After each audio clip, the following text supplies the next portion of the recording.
नहमदुहु व नुसल्ली अला रसूलिहिल करीम अम्मा बाद मुहतरम दोस्त बुजुर्ग और भाई মহান আল্লাহ তাআলা আমাদেরকে দুনিয়াতে মানুষ হিসাবে সৃষ্টি করেছেন আমাদেরকে জ্ঞান বুদ্ধি বিবেক দান করেছেন এই দিন সবাই দিন থেকে শুকরিয়া আদায় করে শুধু আলহামদুলিল্লাহ এই যে জ্ঞান বিবেক বুদ্ধি এটাই মানুষের সর্বশ্রেষ্ঠ বিষয় আর এই জ্ঞান বুদ্ধি বিবেক দ্বারাই আল্লাহ তাআলা মানুষকে সর্বশ্রেষ্ঠ মাখলুক বা প্রাণী হিসাবে দুনিয়াতে পাঠান অন্যান্য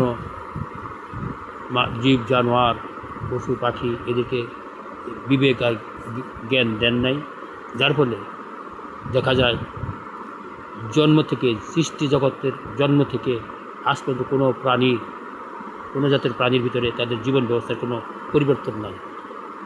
হ্যাঁ, প্রাকৃতিক নিয়মের জন্মগত স্বভাবে তারা একইভাবে চলতেছে, কিন্তু আল্লাহ তাআলা মানুষকে বিবেক জ্ঞান দান করার কারণে মানুষ শিক্ষা দীক্ষা বিজ্ঞান দর্শন সাহিত্য জ্যোতির্বিদ্যা এবং বিজ্ঞানের যত শাখা আছে প্রত্যেক শাখায় মানুষের বিচরণ আছে। আর এই জ্ঞানের দ্বারা মানুষকে জীবন এখন মানুষ এমন এক সময় ছিল, আমরা ছোটোকালে পড়ছি যে মানুষ কাঁচা গোস্ত খাইতো, উলঙ্গ থাকতো, পশুর মতো বনে জঙ্গলে থাকতো, বাড়িঘর বানাতে পারত। আর এই মানুষ আছে জ্ঞান বিজ্ঞানের দ্বারা শিক্ষা প্রশিক্ষণের দ্বারা এমন পর্যায়ে পৌঁছেছে আজকে মানুষ বলা হয় মানুষ বিজ্ঞানকে হাতের মুঠোয় নিয়েছে, বিশ্ব প্রকৃতিকে তারা হাতের মুঠোয় নিয়েছে, এমনভাবে মানুষ গর্ব করে। কেন? মানুষকে আল্লাহ তাআলা বিবেক আর জ্ঞান দিয়েছে। এই জন্য বিবেক জ্ঞান যে আল্লাহ পাক আমাদের দান করছেন, এই জন্য শুকরিয়া সহিত আলহামদুলিল্লাহ। এই জন্য এই বিবেক জ্ঞানকে আমাদেরকে সঠিক ব্যবহার করতে হবে। আলহামদুলিল্লাহ। এখন আমি বিজ্ঞানের কিছু বিষয় নিয়ে আলোচনা করব। আমরা জানি বিজ্ঞান যতই অগ্রসর হোক না কেন, এতে দেখা যায় অনেক ভুল ভ্রান্তিতে মানুষ ক্ষতিগ্রস্ত হইতেছে। বিজ্ঞানের পরিচালনা, বিজ্ঞানকে ব্যবহার করা, এই ব্যাপারে মানুষের লাভও হইতেছে, ক্ষতিগ্রস্ত হইতেছে। যা হোক, আমি যে জিনিসটা বলতে চাই, আগে আমাদের বিজ্ঞানের পরে বিজ্ঞান সাধনে আরও ভালোভাবে অগ্রসর হইতে পারে এবং ভুল ভ্রান্তি না হয়, এই জন্য প্রত্যেক বিষয়ের ভিত্তি জানা চাই। কেননা ভিত্তি ছাড়া কোনো জিনিস টিকে না। এমনকি মানুষ বলে কথারও ভিত্তি আছে, যে কথার ভিত্তি নাই তারে বলা হয় ফালতু কথা, আর যে ফালতু কথা বলে তাকে বলা হয় লোকটা ফালতু লোক বলা হয়। এই জন্য ভাই আলহামদুলিল্লাহ বিজ্ঞানের ভিত্তি থাকা চাই।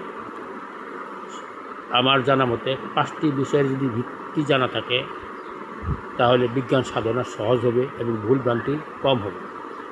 আর আমাদের আজ পর্যন্ত বিজ্ঞানের যতগুলা থিওরি বা যতগুলো সূত্র আছে, এই সূত্রগুলাও এই ভিত্তিতে পরীক্ষা নিরীক্ষা চালাইলে কোনটা ভুল কোনটা সঠিক এটাও যাচাই করা যাবে। এই জন্য ভিত্তি থাকা চাই।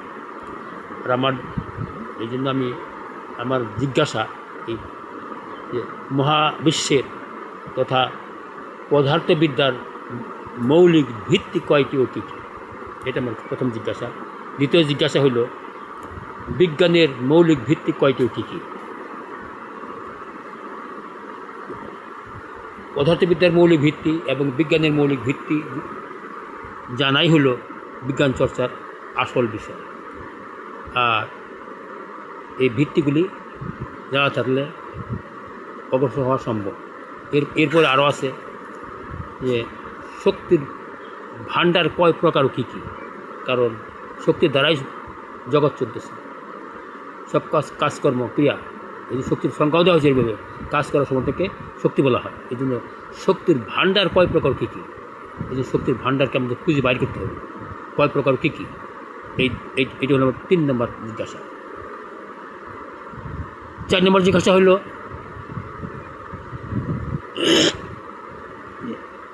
চাপের উৎস এবং ভিত্তি কয়টি কী কী, চাপের উৎস এবং ভিত্তি কয়টি কী কী, এর 4 নম্বর জিজ্ঞাসা। আর 5 নম্বর জিজ্ঞাসা বা 5 নম্বর প্রশ্ন হলো অভিমুখের ভিত্তি কয়টি কী কী। কেননা আমরা দেখি দণ্ড চুম্বককে যদি মাঝখানে সুতা বেঁধে এরকম ঝুলান্ত অবস্থা রাখা যায় এবং ঘুরান দিয়ে যায় ছেড়ে দাও, তো কী হবে, সেটা ঘুরে ঘুরে যখন স্থির হবে তো উত্তর দক্ষিণে মুখোমুখি হয়ে থাকবে।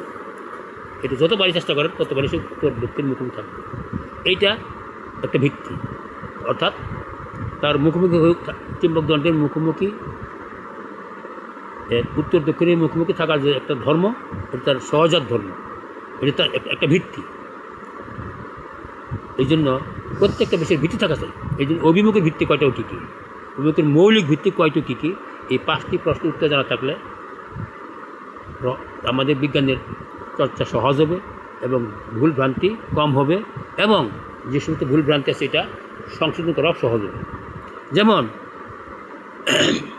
গাছ থেকে আপেলের বোটা যুক্ত হওয়ার পর সামনে পিছনে ডানে বামে এবং উপরের দিকে ফাঁকা থাকলেও কোনো দিকে গেল না, শুধুমাত্র নিচের দিকে আসলো। কেন আসলো? এই নিচের অভিমুখে যাওয়ার কারণ কী? এই জন্য অভিমুখের ভিত্তি কয়টি কী কী এটা যদি জানা যায় তাহলে এই ফল কেন পৃথিবীর দিকে আসলো এইটা আসল রহস্য বাহির হবে।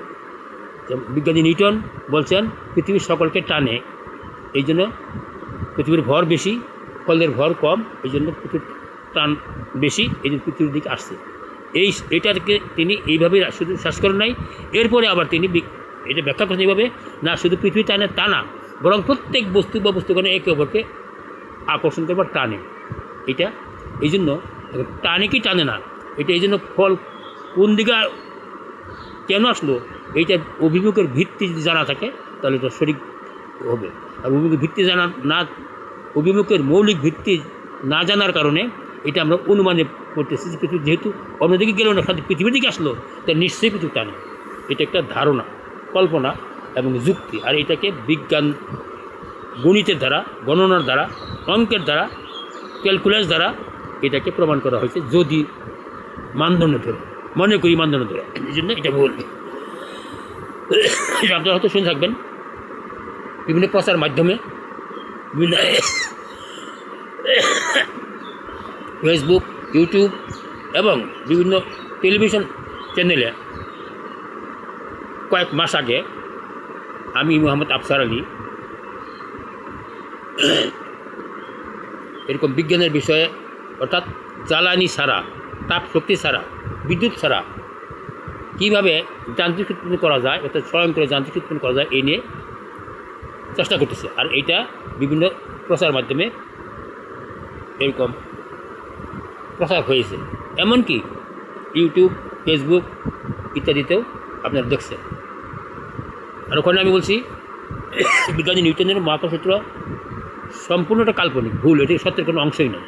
এমনকি তার যে গতিসূত্র, তিনটা গতিসূত্রে প্রথম সূত্র যে বাহ্যিক বল প্রয়োগ না করলে স্থির বস্তু স্থির এবং গতিশীল বস্তু সুষম গতিতে সরল পথে চলতে থাকে, এই সূত্রটা বাস্তব সূত্র এবং এটা নির্ভুল। তবে এটা অসম্পূর্ণ। কেন অসম্পূর্ণ? যে বাহ্যিক বল প্রয়োগ করতে হবে, বাহ্যিক বল কী, কোত্থেকে আসবে, বাহ্যিক বলের উৎস এখানে ব্যাখ্যা করা নাই। এই জন্য এটা সঠিক সত্য এবং এটা ভুল নাই, কিন্তু এটা অসম্পূর্ণ। এটার সঙ্গে আরও কিছু লাগানো দরকার ছিল, কারণ ওই যে বলছি মহাবিশ্বের মৌলিক ভিত্তি না জানা থাকলে এইটা ভুলটা হইতো না। মহাবিশ্বের মৌলিক ভিত্তি বা পদার্থবিদ্যার মৌলিক ভিত্তি জানা না থাকার কারণে এই ভুলটা হয়ে গেছে। 2 নম্বর হলো গতিসূত্র, প্রত্যেক বস্তুর ভর যোগের পরিবর্তন হার বস্তুর উপর প্রযুক্ত বলের সমানুপাতে, বল যে দিকে ক্রিয়া করে সেই দিকে বস্তুর স্মরণ ঘটে। এই সূত্র পূর্ণতা পেয়েছে এবং এটা বাস্তব, এখানে কোনো ভুলও নাই এবং এটা স্বয়ং সম্পূর্ণ সূত্র। আর এই জন্য আমার বিবেচনায় বিজ্ঞানী নিউটনের গতির প্রথম সূত্র এবং দ্বিতীয় সূত্র, এই দুইটা সূত্র গতিবিদ্যার প্রাণ। এই দুইটা সূত্র এমন মজবুত সূত্র, এতে ভুলের কোনো অংশ নাই। তবে দ্বিতীয় সূত্র সঠিক এবং সম্পূর্ণ আছে, আর প্রথম সূত্র সঠিক কিন্তু এটা অসম্পূর্ণ। এই জন্য এই দুই সূত্র বিজ্ঞানের গতিবিদ্যা, স্থিতিবিদ্যা, অর্থাৎ শক্তির যে ভাণ্ডার, এই ভাণ্ডারের মূল বিষয় এখানেই আছে। যাই হোক, বিস্তারিত আমি পরে আলোচনা করবো ইনশাল্লাহ। তো সবার কাছে অনুরোধ, আমি যে কথাগুলো বললাম এর পরীক্ষিত প্রমাণ হওয়া চাই। এই জন্য অনেকে বলে বিজ্ঞান মুখের কথায় বিশ্বাস করে না, বিজ্ঞান প্রমাণ ছাড়া বিশ্বাস করে না। এই জন্য আমি বলি যেটা প্রমাণ করা যায় না সেটা বিজ্ঞান না, সেটা হয়তো অন্য কিছু দর্শন হতে পারে। জ্যোতির্বিদ্যার গণনা দ্বারা যে আমরা শুনি জ্যোতির্বিদ্যার হাত দেখে মানুষের কপাল ভাগ্যে কী আছে এটা গণনা করে, তো এরকম অন্য কিছু হতে পারে। কিন্তু বিজ্ঞান যেটা আসলে বিজ্ঞান যেটা সেটা প্রমাণ হওয়া চাই, এটা বলছে জড়বিজ্ঞানের কথা। যাই হোক, আমি বলতেছি যে মহাকর্ষ বলতে কোনো বল নাই, এটা মিথ্যা, সম্পূর্ণটাই কাল্পনিক। এটা প্রমাণ ইনশাআল্লাহ ওই যে বলছি না, মহাবিশ্বের বৈজ্ঞানিক ভিত্তি, পদার্থবিদ্যার মৌলিক ভিত্তি এবং অভিমুখের ভিত্তি, এগুলোর জবাব যদি পাওয়া যায়, জবাব পাওয়া গেলেই স্পষ্ট হয়ে যাবে যে মহাকর্ষ সূত্র সম্পূর্ণটা বাতিল হইল। আর গতির প্রথম সূত্র এবং দ্বিতীয় সূত্র এই দুইটা পদার্থবিদ্যার মেইন বিষয়, আসল বিষয়। আর গতির তৃতীয় সূত্র ওই মহাকর্ষ সূত্রের মতো কাল্পনিক বিষয়, এতে কোনো সত্যের অংশ নেই। প্রত্যেক বস্তুর না বস্তুর উপর প্রতিবন্ধক না প্রতিক্রিয়ারই একটি সমান এবং বিপরীত প্রতিক্রিয়া আছে। প্রত্যেক বস্তুরই একটি প্রতিক্রিয়ারই একটি সমান এবং বিপরীত প্রতিক্রিয়া আছে, এই কথাটা ভ্রান্ত, কাল্পনিক। আমি নৌকাতে ধাক্কা দিলাম, পা দিয়ে ধাক্কা দিলাম, সামনে আগানো নৌকা আমার ধাক্কা দিলে যে আমি আগে গেলাম। আমি মাটিতে পা দিয়ে হাঁটতেছি, আমি মাটিতে পা শক্তি প্রয়োগ করলাম, এটা হলো ক্রিয়া। আর মাটি যে আমাকে ধাক্কা দিল এই জন্য আমি হলো প্রতিক্রিয়া। অথবা নৌকাতে আমি ধাক্কা দিলাম, পা দিয়ে চাপ দিলাম, এটা হলো ক্রিয়া। আর নৌকা আমার ধাক্কা দিলে এটা প্রতিক্রিয়া। এইটা একটা মিথ্যা কথা, ধোঁকা কথা। কেন? বিজ্ঞানী নিউটনের প্রথম সূত্রতে বলা যায় বাহ্যিক বল প্রয়োগ না করলে নৌকা বা মাটি তারা স্থির আছে। আমি যখন বল প্রয়োগ করছি এই বলই কাজ করছে, নৌকা কাজ করে নাই, মাটির কাজ করে নাই। এটা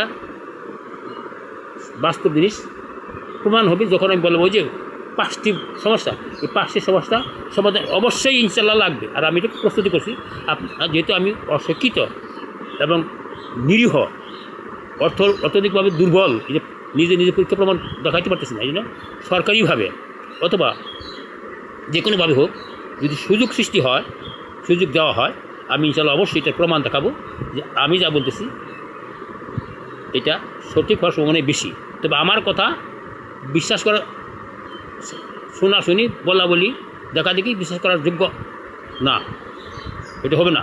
যেমন আমি এই জন্য বলি, আমি যাহা বলি অথবা যে কেউ বলে তা বিনা বিচারে বিনা যাচাই গ্রহণ করা উচিত নয়। আমি যাহা বলি অথবা যে কেউ বলে তা বিনা যাচাইয়ে বিনা বিচারে গ্রহণ করা উচিত নয়। কেননা যার শিক্ষার সনদ, জ্ঞানের আলো এবং বিবেক আছে, তারপরেও কোনো কথা, সূত্র, আচার, নীতি বা যে কোনো কিছু নির্বিচারে গ্রহণ করে অথবা বর্জন করে, সে বেকুব, মূর্খ, মূর্খের পিতা, মূর্খের বাপ। হ্যাঁ, সে যত বড় শিক্ষিত হোক তারপরেও সে মূর্খের বাপ। কেননা যাহা কিছু সে দেখলো বা শুনলো এটা সে বিচার করে না। এটা বিচার করার পরে, পরীক্ষা নিরীক্ষার পরে, তারপরে সে ভুল না সঠিক এটা বুঝতে পারবে। তার আগে না। তার আগে যারা দেখে সেটা হলো ওই 3 কথায়, হয় বেকুব অথবা মূর্খ অথবা মূর্খের বাপ, এই 3টার একটা হবে। এই জন্য ভাই, আমি যা বলতেছি আমার কথা বিশ্বাস করা বলিনি, আমি ঠিক বলতেছি, বরং আমাকে বিবেক বিচারের দ্বারা এবং পরীক্ষা নিরীক্ষার দ্বারা এটা প্রমাণ আমি দেখাবো যে আমি যা বলতে চাই তা সঠিক হওয়ার সম্ভাবনাই বেশি। এই জন্য সবার কাছে অনুরোধ, আমার কথা বলি বিবেচনা করবেন, আমার পাশে থাকবেন, আমার কথা বলে একে অপরকে এরকম সহযোগিতা করবেন, শেয়ার করবেন, কমেন্টে আমাকে জানাবেন। আমার যদি অর্থাৎ আমার গবেষণা লাইনে আমরা সহযোগিতা করবেন যাতে আমি আরও অগ্রসর হতে পারি। আল্লাহ, আমার কথার ভিতরে যদি কোনো কারোর মন্তব্য থাকে তো আমি আমার মোবাইল নাম্বার বলতেছি, এই নাম্বারে আমাকে জানালে আমি জবাব দেওয়ার চেষ্টা করব। ভুলভ্রান্তি থাকলে তাও জানাবো। আর কোনো কিছু জানার যদি থাকে আপনাদের, আমি ইনশাল্লাহ মোবাইলে ডাইরেক্ট কথা বলার চেষ্টা করব। আর যদি তা না হয় হোয়াটসঅ্যাপ নাম্বার দিবেন আমাকে, আমি লিখিতভাবে জানাই দিই। আজ এই পর্যন্তই। সুবহানাল্লাহি বিহামদিহি সুবহানাকাল্লাহুম্মা ওয়া বিহামদিকা আশহাদু আল্লা ইলাহা ইল্লা আনতা আস্তাগফিরুকা ওয়া আতুবু ইলাইক।